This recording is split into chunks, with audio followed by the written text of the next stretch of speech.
జీవ అణువుల్లో భాగంగా జీవ అణువుల్లో అంటే జీవుల్లో ఉండేటువంటి కర్బన సముదాయాలన్నింటినీ కలిపి జీవ అణువులు అంటాం.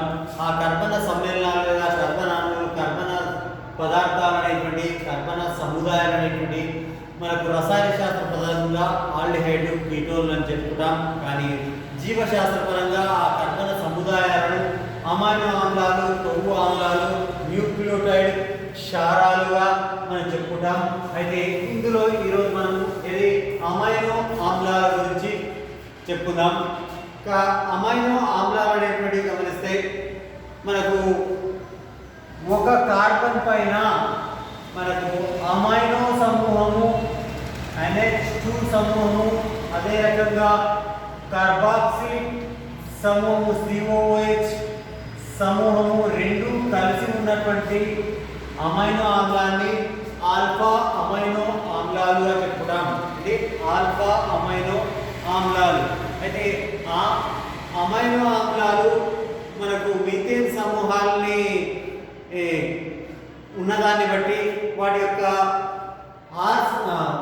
వాటికి మనకు ప్రతి కార్బన్ పైన 4 బంధాలు ఉంటాయి. కాబట్టి అందులో ఉండేటువంటి ఆ అంశాల లాగా ఒక అమైనో సమూహము, ఒక కార్బాక్సిలిక్ సమూహము, దాంతో పాటుగా మనకు మిథైల్ సమూహాలను ఆధారంగా మనకు భిన్న రకాలకు చెందినటువంటి అమైనో ఆమ్లాలు మనకు R సమూహాన్ని ఆధారంగా మనకు ఎన్ని కలిగి ఉన్నాయి అనే దాన్ని బట్టి అనేక రకాలకు చెందినటువంటి అమైనో ఆమ్లాలను ఉన్నాయని చెప్పుకోవచ్చు. అయితే అందులో మనకు ప్రోటీన్లలో ఉండేటువంటి అమైనో ఆమ్లాలు మాత్రం 21 రకాలు మాత్రమే ఉంటాయి. ప్రోటీన్లలో ఉండేటువంటి అమైనో ఆమ్లాలు 21 రకాల అమైనో ఆమ్లాలు ఉంటాయి. అందులో భాగంగా మనకు ఒక కార్బన్ పైన అమైనో సమూహము మరియు కార్బాక్సిలిక్ సమూహము, ఒక ఉదజని మరియు ఉదజని అనేటువంటి ఈ 3 సమూహాలు కలిగి ఉంటే దాన్ని మనం సరైనగాను, అదే ఒక ఆల్కాలిక్ కార్బాక్సిలిక్ సమూహము, అమైనో సమూహం మరియు మీథేన్ సమూహము అంటే హైడ్రోజన్ కామన్గా కాకుండా ఉదజని బంధంతో పాటుగా ఒక మీథేన్ బంధం కానీ లేదా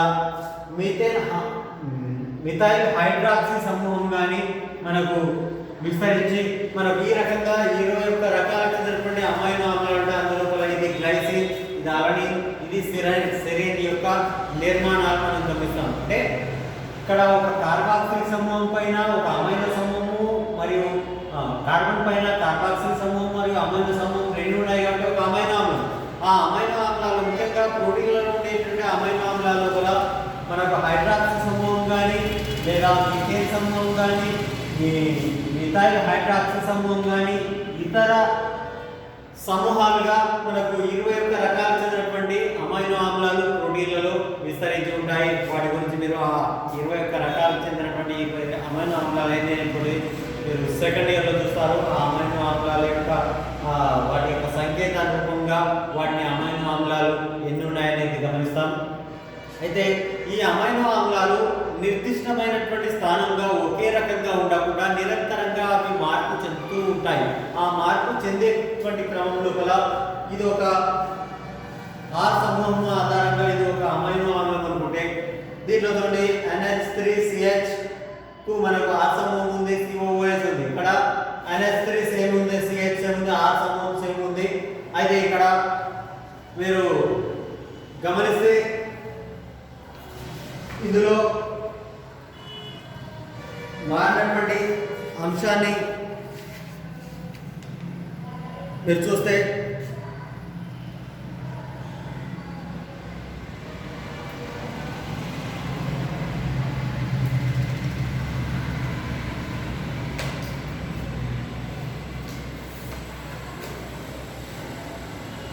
ఇక్కడ COOH ఉంది, ఇక్కడ COO మైనస్ ఉంది. H తొలగించబడింది కాబట్టి ఇక్కడ మైనస్ అనేటువంటిది అయిపోయింది. అదే రకంగా ఇక్కడ దీనికి తేడా చూసుకుంటే ఇక్కడ H3 ఉంది, H2 ఉంది, COO మైనస్ సేమ్ ఉంది. అయితే ఈ మూడు భిన్న రకాలుగానే ఇది ఒక అమైనో ఆమ్లం అంటే అమైనో ఆమ్లాలు నిర్దిష్టంగా ఈ మార్పులు జరుగుతూ ఉంటాయి. ఈ మార్పులు జరుగుతూ ఉన్నటువంటి క్రమం లోపల ఈ రకంగా ఉన్నటువంటి దాన్ని మధ్యస్థంగా ఇది ఏ, ఇది బి, ఇది సి అనుకుంటే ఈ బి రకానికి చెందినటువంటి దాన్ని మనం బిట్టర్ అయాన్ రూపము అంటాం. ఈ బిట్టర్ అయాన్ రూపం ఏది అనేటువంటిది 2-3 సమూహాలు ఇచ్చి మనం గుర్తుపట్టవచ్చు. ఇది బిట్టర్ అయాన్ రూపంగా చెప్పుకుంటాం.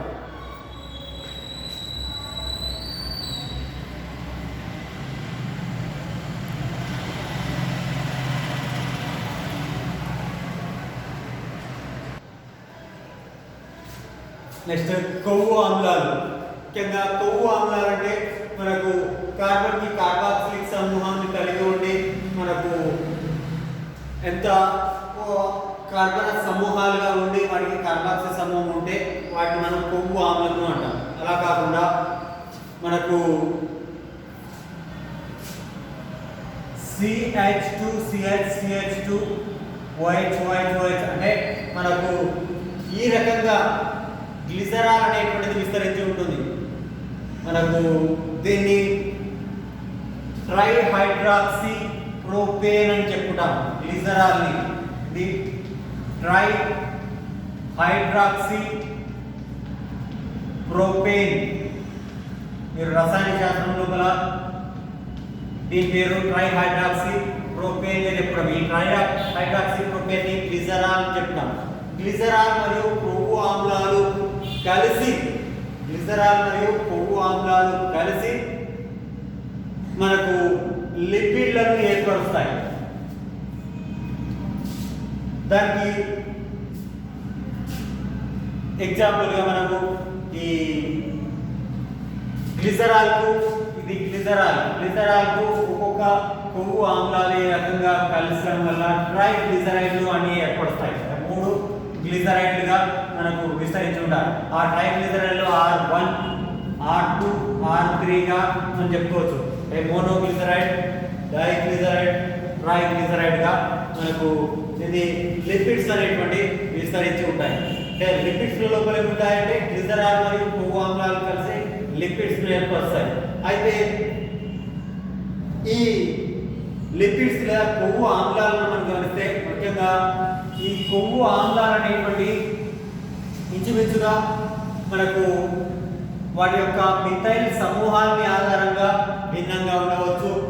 ఇంచుమించుగా ఈ కొవ్వు ఆమ్లాలు 1 నుంచి 19 కార్బన్లను కలిగి ఉంటాయి. ఇక్కడ 14, 15, 16 కొవ్వు ఆమ్లాలు ఉంటాయి. కార్బాక్సిలిక్ 14, 15, 16 ఇదొకటి దీంతో కలుపుకుంటే 17 అవుతుంది. ఒకవేళ 16 అయిందంటే మనకు 13 వేసుకుందాం. 13, 14, 15, 16 ఈ 16 కార్బన్లు కలిగినటువంటి ఇదిగా మనకు ఫార్మిటిక్ ఆమ్లం అని చెప్పుకుంటాం. ఫార్మిటిక్ ఆమ్లం అంటే కార్బాక్సిలిక్ ఆమ్లంతో కలుపుకొని 16 కార్బన్లు కలిగి ఉంటే కొవ్వు ఆమ్లాలను పొందాలి ఫార్మిటిక్ ఆమ్లం అంట. ఈ రకంగా ఈ కార్బాక్సిలిక్ సమూహంతో కలుపుకొని ఈ మిథైల్ సమూహంలో కూడా ఈ ఆ సమూహం లోపల ఈ కార్బన్ల యొక్క సంఖ్య ఎంత ఉండాలంటే 1 నుండి 19 1 నుంచి 19 మనకు కార్బన్లను కలిగి ఉంటాయి. ఎక్కడ ఈ మిథైల్ సమూహంలో లేదా R సముదాయంలో అని చెప్పుకోవచ్చు.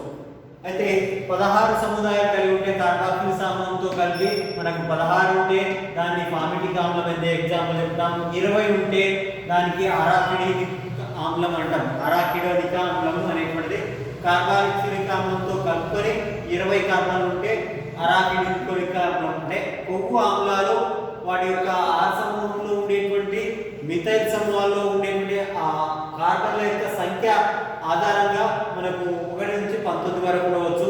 ఈ కొవ్వు ఆమ్లాలు మరియు గ్లిసరాల్లు కలిసి మనకు లిపిడ్స్లను ఏర్పరుస్తాయి. ఆ లిపిడ్స్ మనకు ట్రైగ్లిసరైడ్ గా మనం చెప్పుకుంటాం. ఆ కొవ్వు ఆమ్లాలు మరియు గ్లిసరాల్ కలిపి లిపిడ్లు ఏర్పడతాయి. ఆ లిపిడ్లు కనుక ఫాస్ఫేట్ లేదా ఫాస్ఫరస్ సంబంధితమైనటువంటి పదార్థాలను కలిసి ఉంటే వాటిని మనం ఫాస్ఫోలిపిడ్ అంటాం. సాధారణంగా ట్రైగ్లిసరైడ్కు మనకేంది ఫాస్ఫేట్ సముదాయం అనేటువంటి అర్థం ఉంది. ఎగ్జాంపుల్ ఫాస్ఫోలిపిడ్ ఏది లెసిథిన్ అనేటువంటి ఒక ఫాస్ఫోలిపిడ్ యొక్క అనురూప నిర్మాణం ఈ రకంగా ఉంటుంది. నెక్స్ట్ క్లాస్ లోపల మనకు న్యూక్లియోటైడ్ క్షారాలు ఏ రకంగా ఉంటాయి.